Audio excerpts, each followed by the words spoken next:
Hi everyone, today I want to share my roller coaster journey with student accommodation in Germany.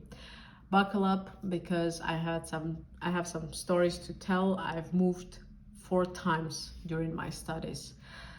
For those who don't know me, who are first time on my channel, I'm Ellen. I have been living in Germany since 2019, where I moved as a student.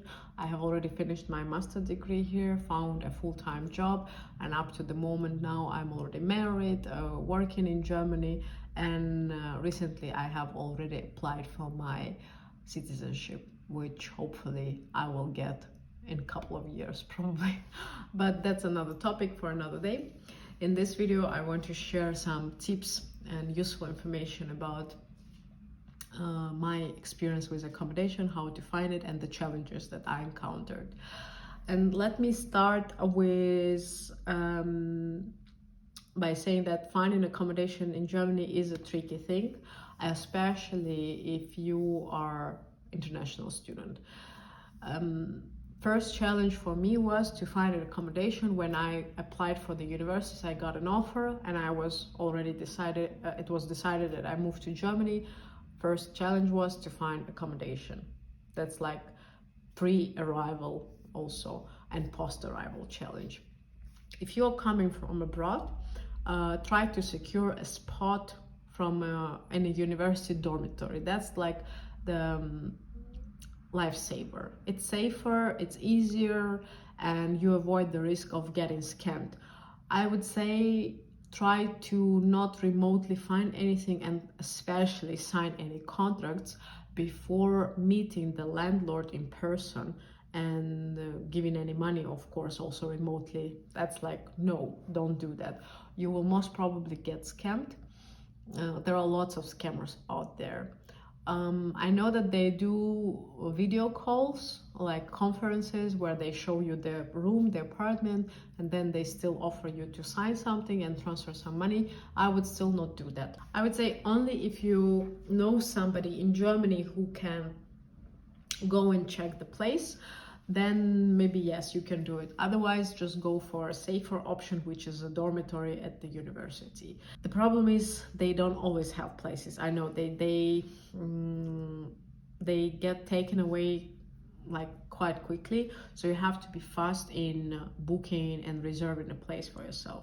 And that's what I did. As soon as I had an offer, I first thing asked if they have a room in a dorm and reserved it for myself. But that was not for a long time. I stayed in the dorm room because that was an old shabby dormitory, like most of the dormitories in Germany. They are not in really best condition. Some of them are good, quite nice, but the one that where I got the room, and it was also the cheapest option because it was like 15 minutes away by train from the university. I was sharing the kitchen and the bathroom with another girl. We both had our separate rooms, and they were quite small rooms, like I think 9 square meters or something, and then you share this old kitchenette and bathroom with another person. My roommates some of them were luckier to get a room in the dorms which are close to university, right at the campus, and those rooms cost more than 400 euro. I was paying 350 euro, which was still quite a lot for the place, for the conditions that I got. Also, I wasn't lucky because my room was right opposite to the bar in this dormitory, and almost every night there was loud music, noisy chatting outside of the bar, and I couldn't sleep till 3-4 a.m. in the morning. I was complaining to the managers of the dormitory, but they didn't give a... In the end, they were like, yeah, you take it or leave it. So I started looking for another place. I stayed there only for 1 semester, and I moved to a shared apartment in the suburbs of the Mainz, because I was studying in Mainz. For those who don't know, I was studying in the University of Applied Sciences. So I found a room in a shared apartment with a Russian-speaking lady. I'm myself Russian-speaking, I come from Russia. It was a cheaper option. It was 260 euro, which was, of course, like, it's a bargain back then, or even back then it was a bargain. most probably now you will not find this kind of prices. I'm sure now the prices are between 400 and 600 for a room, and also heavily depends on the city where you are. I think in Munich maybe like 600 for sure for a room. So it was a cheaper option. It was great for my student budget, but it was again far, it was even further from the university than the dorm room. It was like 20 minutes away by tram to uni, and 35 minutes away from the city center. So if I wanted to go out, I would have to travel 30 or even 40 minutes one way and then back. But yeah, not ideal, but manageable. And then boom, Corona started in 2020. We were all stuck at home. There was no need to go to university because all the classes were rescheduled to be online. There was no university presence necessary, so it was kind of like paid off this cheap budget option of living in the suburbs. The problem that I started having was, and it's like major problem that I had with most of the accommodation I was renting as a student, is heating. So Germans have different approach to heating than I was used to. I come from a country where heating is not a problem at all. All of the households are heated super properly. It's hot. Most of the people live in open windows in winter because it's hot. It's central heating. You cannot control it. And in Germany, it is controlled everywhere. They're really cautious about the level of temperature that you are using, and most important, that you are not overusing the heating. But when you are negotiating the price, in all of the places, I was always asking if this rental price is final price and it includes the proper usage of heating. Because the landlady was Russian speaking, I thought we understood each other. But no, her definition of proper usage of heating and mine, they were like worlds apart. I was freezing in my room quite often, especially in winter. The heating was set up in such a way, it was either broken or set up like that, I don't know. I even if I wanted to level it up to higher degree, it wouldn't work. It was still very mild in temperatures. And when I was complaining to her, she was pretending she doesn't understand what I'm talking about. So I survived it. I stayed there like another 6 months till I found internship in Frankfurt and decided to move to Frankfurt. In Frankfurt, so this is already like my third accommodation in Germany, my third experience. I found a room in a shared apartment with another tenant. She wasn't like a landlady, she was also a tenant in this apartment who was allowed to subrent another room, and we were sharing this apartment in the neighborhood called Bornheim. Remember it because it's a very nice neighborhood in Frankfurt. If you would consider moving to Frankfurt, you have to know that there are some nice neighborhoods like Sachsenhausen, Bornheim, and there are some shitty neighborhoods which are, for example, in the central train station quarter. I'm not sure about the names, whatever.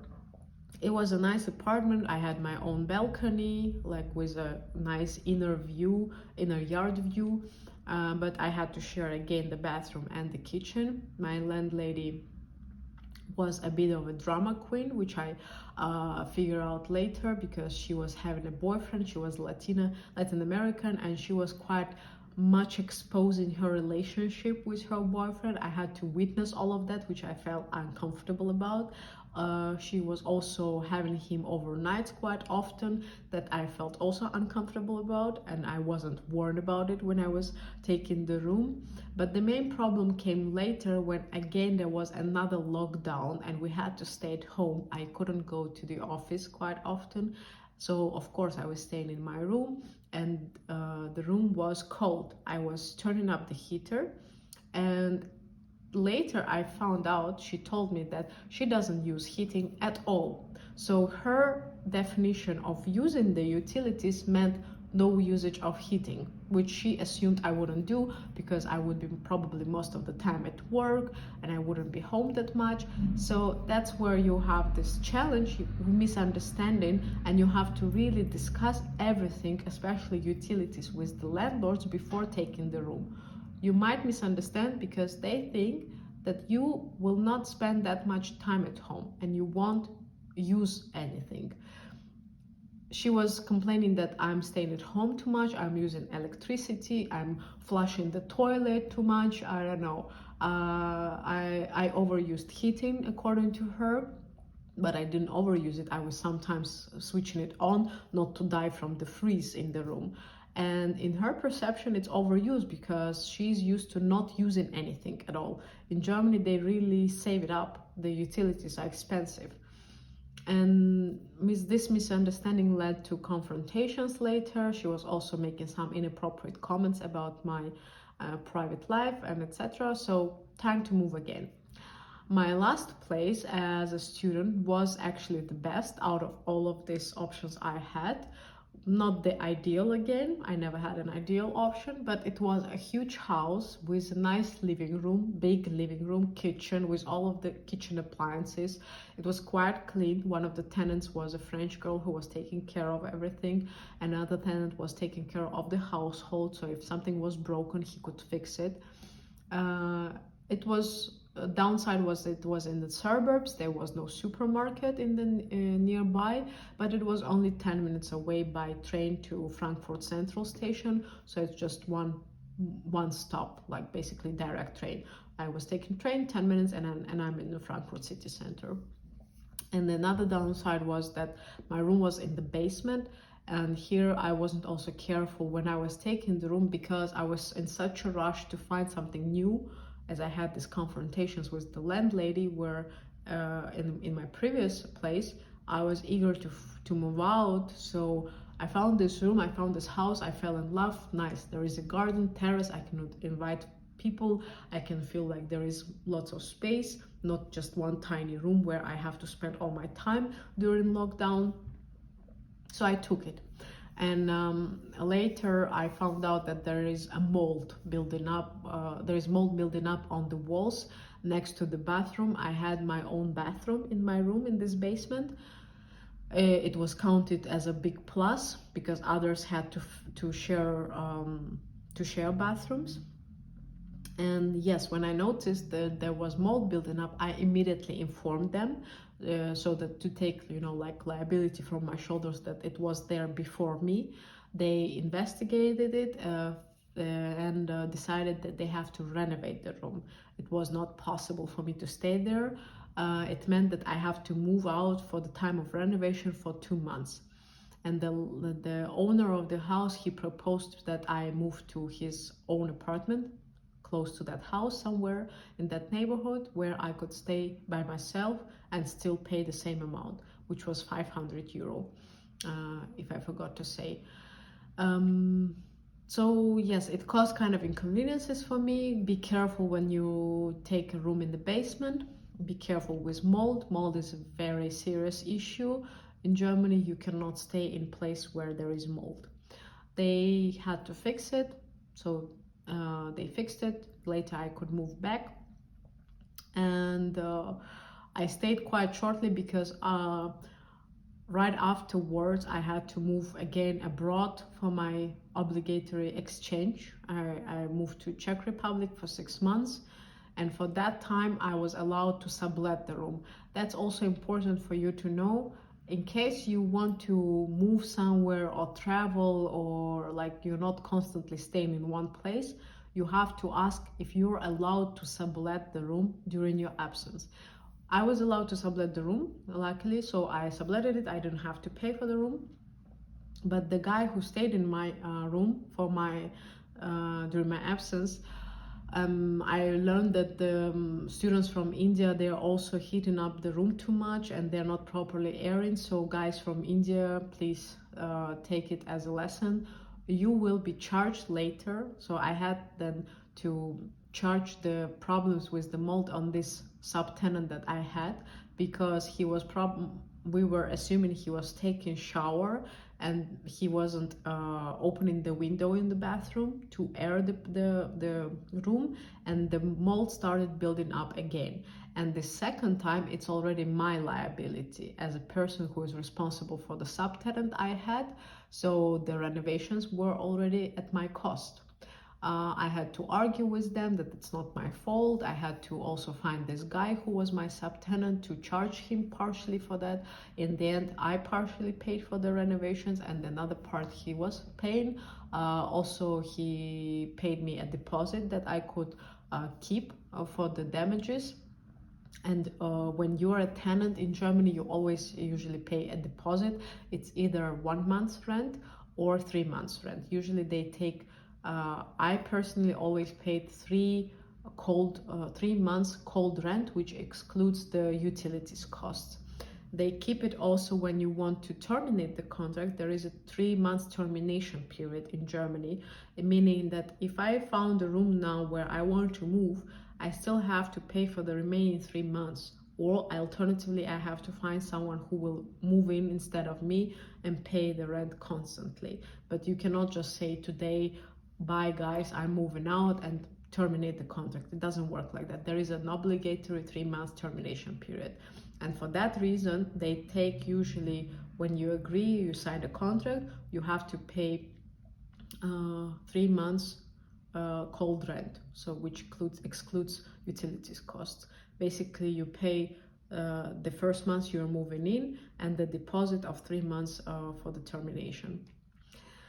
Yes, so I had this mold problems with my last room, but in general it was a nice experience. And then there was this energy crisis, gas crisis in Germany due to issues with Russia.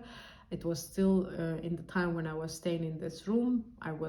I already returned from Czech Republic. I moved back in this room, and then this political issues with Russia hit, and they increased the rent immediately by 50 euro to cover this, to have like a buffer in case the gas prices go super high, to have some kind of like extra money for that. I wasn't happy about that. That meant that I have to pay for my basement room 550 euro. And fortunately, soon I got married after and moved in with my husband. So I ended my sharing apartment adventures. But I learned a lot, and I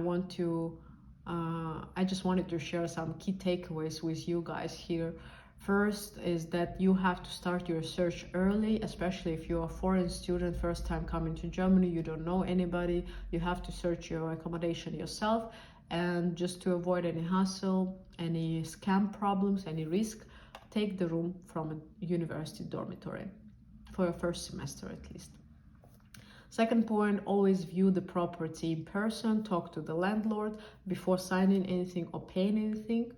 Third point, get everything in writing. Whatever is in the contract, don't hesitate to question it if you don't understand it. Most of the time they provide contracts in German. I know it sucks, but you have to translate it, or you find somebody who can translate it for you. Get everything in writing. The termination paragraph, like what is the termination period if it's not standard 3 months, how much you have to pay the deposit, on which condition the deposit will be returned to you, what are your rights, what are your obligations, everything should be in writing.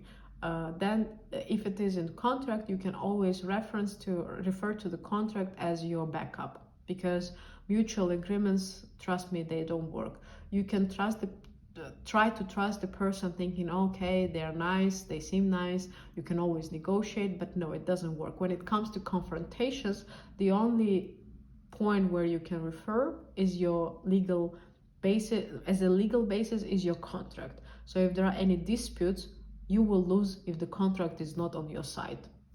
So be cautious about what you're signing.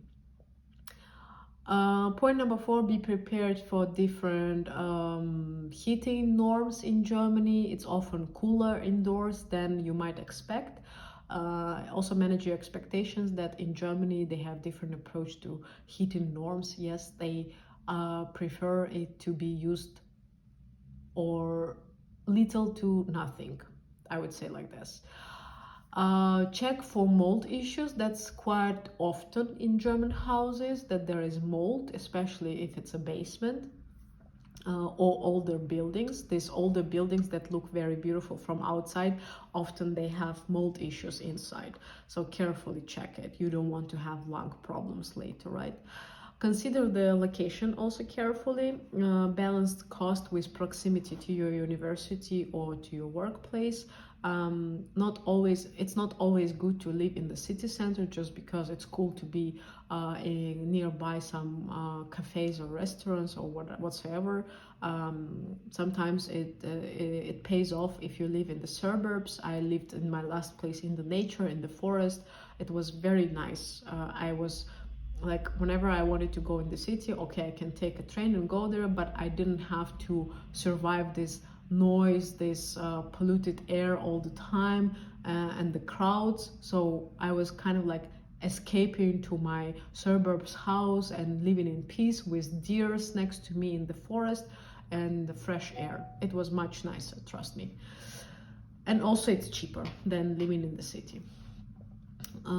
Be aware that the utility costs can increase, and they can heavily increase during some political turbulences, economic crisis, energy crisis, and you will have no choice but pay the increase. If possible, live with roommates in large houses, because these houses offer more common space, so like huge spaces for the living room, kitchen, but they're not so many. They're quite rare, these huge houses, and most of them are already occupied. And also most of them are for some community members. For example, I know lots of examples. If you research on WG Gesucht, there are these huge mansions where only male students live, and I think they are for members of some sport community.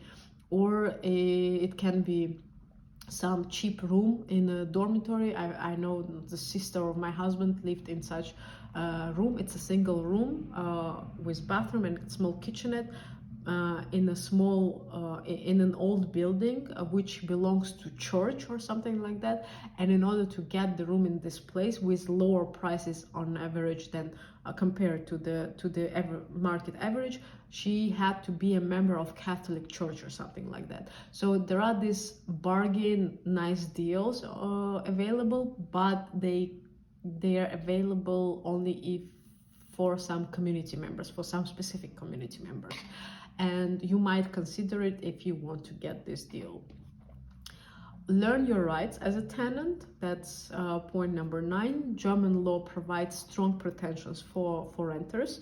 I would say most of the time the German law is on the side of the tenants, but lots of landlords, owners who you sign the contract with, they abuse their privileges and they get advantage of you being a foreigner, not knowing local regulations, and they might write down lots of different things in German in the contract that you neglect when you sign it because you just trust them, or you think it's a standard thing, as I thought, or what can they put in that contract.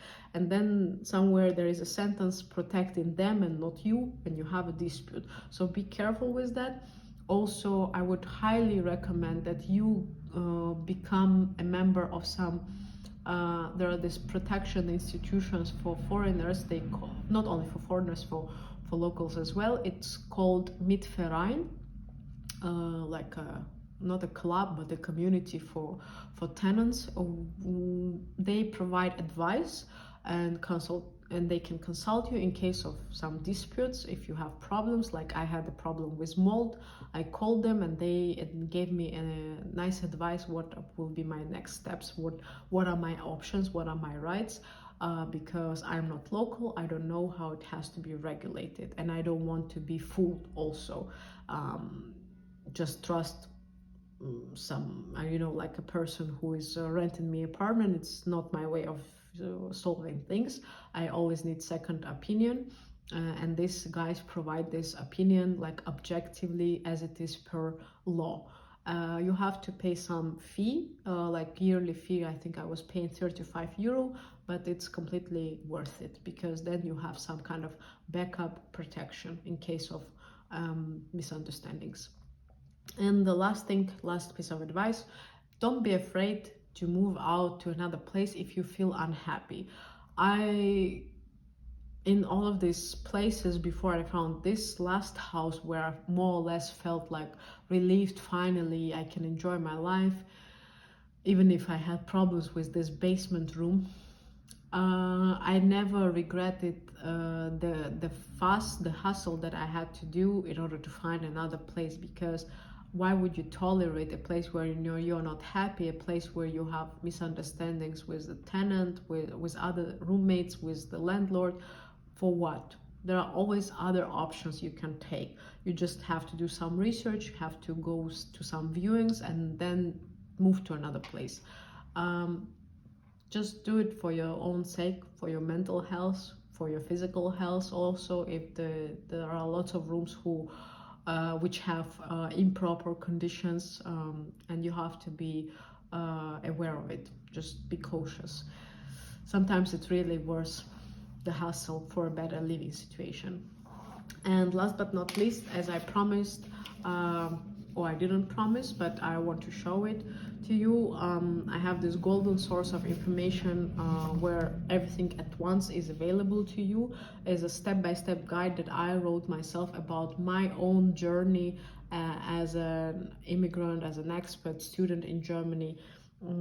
I went through all of that myself, starting from the application to universities, how I got my offers for free public universities in Germany, how I got my visa. I was doing everything by myself, and including insurances, finding work, accommodation, everything is in here. This is a good deal for you where you can find all at once and pay, like, it's nothing, I would say. You can just get it under the link in my bio. It's really nice source for you to get the information about studying in Germany for free. If you have any further questions, you can always approach me. I will also leave my email in the description, or you can write comments, and I will try to shoot more videos about my experiences and insights into my expat lifestyle. Please subscribe to my channel if you're interested. I will be very grateful for that. Thank you for watching this video. I hope you enjoyed it. I hope you got some nice, useful takeaways. Stay tuned, more to come. Thank you. Bye.